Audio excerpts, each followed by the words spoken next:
लगातार electronic voting machine की गड़बड़ी को लेकर सोशल मीडिया पर सवाल उठ रहे हैं। तमाम विपक्षी नेताओं के साथ साथ सुप्रीम कोर्ट के वकील और यहां तक कि जनता भी अब ईवीएम के खिलाफ मुखर होकर बोलती हुई नजर आ रही है, जिसके बाद से कहीं ना कहीं मोदी जी की भी टेंशन 100 गुना बढ़ चुकी है। एक और जहां कांग्रेस ने भारतीय जनता पार्टी की रातों की नींदें उड़ा रखी हैं, तो वहीं दूसरी ओर सोशल मीडिया पर भी लगातार ऐसे कई सारे वीडियो निकलकर सामने आ रहे हैं जिसमें ईवीएम की पोल खुलती हुई दिखाई दे रही है। यानी सीधे तौर पर ऐसे कई सारे वीडियो सोशल मीडिया पर निकलकर सामने आ रहे हैं जिसमें यह साबित होता हुआ दिख रहा है कि कहीं ना कहीं ईवीएम में गड़बड़ी हो सकती है, ईवीएम हैक हो सकती है, यानी ईवीएम में गड़बड़ी संभव है। इसी सब के बीच सोशल मीडिया पर पूरी तरीके से ईवीएम के खिलाफ हल्ला बोला हुआ है। इतना ही नहीं दोस्तों, 2024 चुनाव से पहले मोदी सरकार जो तैयारियां कर रही है उसकी पोल भी अब खुलती हुई नजर आ रही है।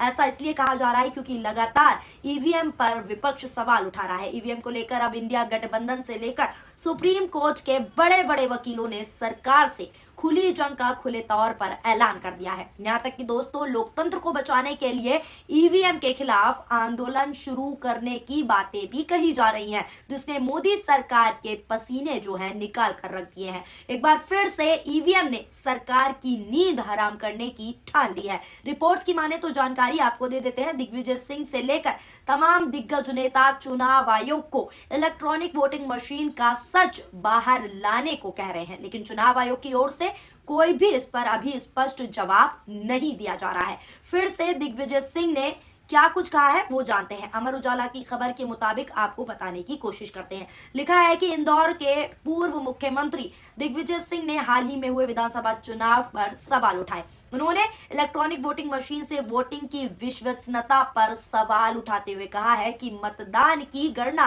वीवीपैट की पर्ची से ही होना चाहिए, यानी ट्रांसपेरेंसी से होना चाहिए। वोटिंग ईवीएम से ही होना चाहिए, लेकिन वोटिंग के बाद जो पर्ची वीवीपैट में डाली जाती है, वीवीपैट में जो पर्ची डलती है उसे लोगों के हाथ में ही देना चाहिए। जिन लोगों ने मतदान किया है वो ही पर्ची वो खुद ही अलग बॉक्स में डाले। इसमें गलत क्या है? यह देश के 90 करोड़ मतदाताओं का अधिकार है। पेटी में डाली गई पर्चियों की काउंटिंग करें और फिर उसी से चुनाव परिणाम घोषित किया जाए। इससे आगे उन्होंने कहा कि वीवीपैट में कुछ मत देखिएगा, लेकिन जो पर्ची छपी है वो हमारे हाथ में दे दीजिए, यानी कुछ मत दिखाइए, बस पर्ची दे दीजिए, हम उसे देख लेंगे कि वोट करने के बाद हम उस पर्ची को पेटी में डाल देंगे और उसी स्लिप से काउंटिंग करा दीजिए। इंदौर आए दिग्विजय सिंह ने ईवीएम हटाओ देश बचाओ लोकतंत्र बचाओ लिखते हुए भी ट्वीट किया है।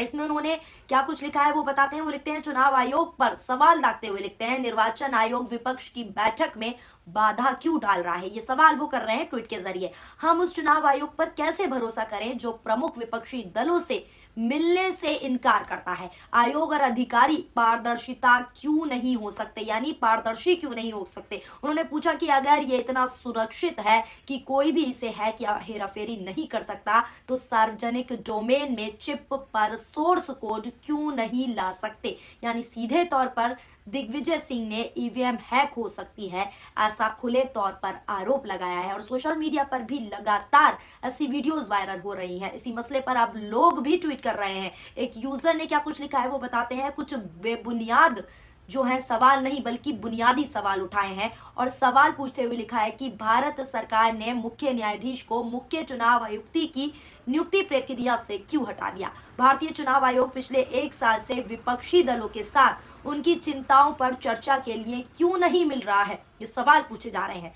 विकसित देश ने इलेक्ट्रॉनिक वोटिंग मशीन यानी ईवीएम्स का उपयोग क्यों बंद कर दिया है? ये भी सवाल के तौर पर पूछा गया है। मीडिया ईवीएम से संबंधित मुद्दों को क्यों नहीं दिखा रहा है? मीडिया में विपक्षी नेताओं को ईवीएम मुद्दे पर बहस के लिए क्यों नहीं बुलाया जाता है? ये सवाल अब लोग कर रहे हैं। क्यों ईवीएम के मुद्दे पर गोदी मीडिया सवाल नहीं करती, ये आप अच्छे से जानते हैं।